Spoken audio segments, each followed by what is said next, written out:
ఈరోజు జరుగుతున్నటువంటి కార్యక్రమానికి సభాధ్యక్షులు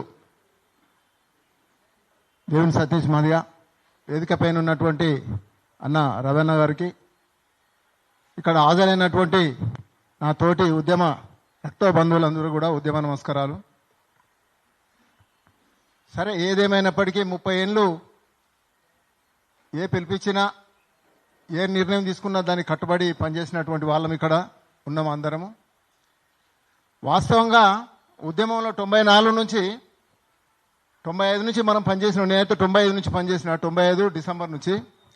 అప్పటి నుంచి ఇప్పటి వరకు కూడా మాకు కరీంనగర్ జిల్లా నుంచి మొట్టమొదటి అన్న జయరాజ్ అన్న గారు మాకు జిల్లా ప్రెసిడెంట్ ఉండే. నేను అప్పుడు ఆయన ఆధ్వర్యంలో జిల్లా ఉపాధ్యక్షుని చేసి మళ్ళా నేను ఆయన తర్వాత జిల్లా అధ్యక్షుని అయినాము. అయితే అప్పటి నుంచి ఇప్పటి వరకు ఉద్యమంలో పనిచేసినాము. ఆ ఉద్యమ లక్ష్యాన్ని చేరుకొని మనము దాన్ని స్వీకరించే టైంలో మనకు పిలుపునిచ్చి మనల్ని ముందు నడిపించి వెనక నడిపించినటువంటి నాయకుడే ఇప్పుడు అసంతృప్తిగా ఉన్న విషయాన్ని దృష్టిలో పెట్టుకొని ఇప్పుడు మనందరం సమైక్యంగా మన పోరాట ఫలితాన్ని స్వీకరించడం కోసం రేపు బిల్లు వచ్చిన తర్వాత ఇక్కడ ఉన్న వాళ్ళందరం కూడా మన జిల్లా కేంద్రాలలో లేకుంటే నియోజకవర్గ కేంద్రాలలో మనము ఒక కార్యక్రమాన్ని, విజయోత్సవ కార్యక్రమాన్ని చేసుకోవడం కోసం ఇక్కడ నిర్ణయం తీసుకోవడం జరిగింది. అయితే అన్నలారా, మీ అందరికీ ఒక విజ్ఞప్తి ఏంటంటే, వాస్తవంగా 94లో ఎలక్షన్ జరిగినాయి. అప్పుడు ఉమ్మడి ఆంధ్రప్రదేశ్, మళ్ళీ తర్వాత 99లో జరిగినాయి. దానికంటే ముందు ఉమ్మడి ఆంధ్రప్రదేశ్లో 94లో ఉద్యమం స్టార్ట్ అవుతుంది. 98 వరకు బాగా మూమెంట్ జరుగుతున్నది. ఆ సమయంలో 6 పార్లమెంటు ఎస్సీ రిజర్వ్డ్ ఉన్నాయి, 29 ఏమో 39 మన అసెంబ్లీ స్థానాలున్నాయి. అప్పటి వరకు 99 వరకు కూడా మనకు ఉమ్మడి ఆంధ్రప్రదేశ్లో 9 మంది మాదిగోలు గెలిచేది, లేకుంటే 10 మంది మాదిగోలు 11 మంది గెలిచేది. మిగతా అన్ని కూడా మన సోదరులకు గెలిచేవాళ్ళు.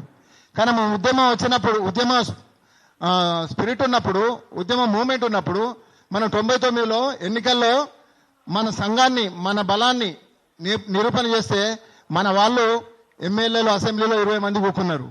పార్లమెంట్ సభ్యులు 6 ఎస్సీ రిజర్వ్డ్ ఉంటే 3. అప్పుడు మనం ఉద్యమాన్ని అంకిత భావంతో, ఉద్యమం స్ఫూర్తితో పనిచేసినాం కాబట్టి అప్పుడు ఆ లక్ష్యాన్ని చేరుకున్నాం, ఆ విజయాలను పొందినాం.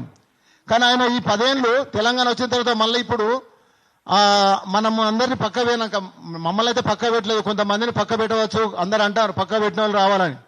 కానీ మమ్మల్ని అయితే పక్క పెట్టలేదు, మేమే పక్క పోయినాము. ఆయన విధి విధానాలు నచ్చక మా విధానంలో మేమున్నాము. అప్పటి నుంచి ఇప్పటి వరకు కూడా నేను ఏ పార్టీ జెండా మైలేదు, ఏది లేదు, మాదిగ జాతి ప్రయోజనం కోసమే పనిచేస్తున్నాం. అయితే అప్పుడున్నటువంటి ఉద్యమ స్ఫూర్తి, అప్పుడున్నటువంటి మన పట్టుదలతోని మనము మన జాతిని ముందుకు నడిపించుకొచ్చి కొంత రాజకీయ అవకాశాలను పొందినాం, విద్యా అవకాశాలను కూడా పొందినాం.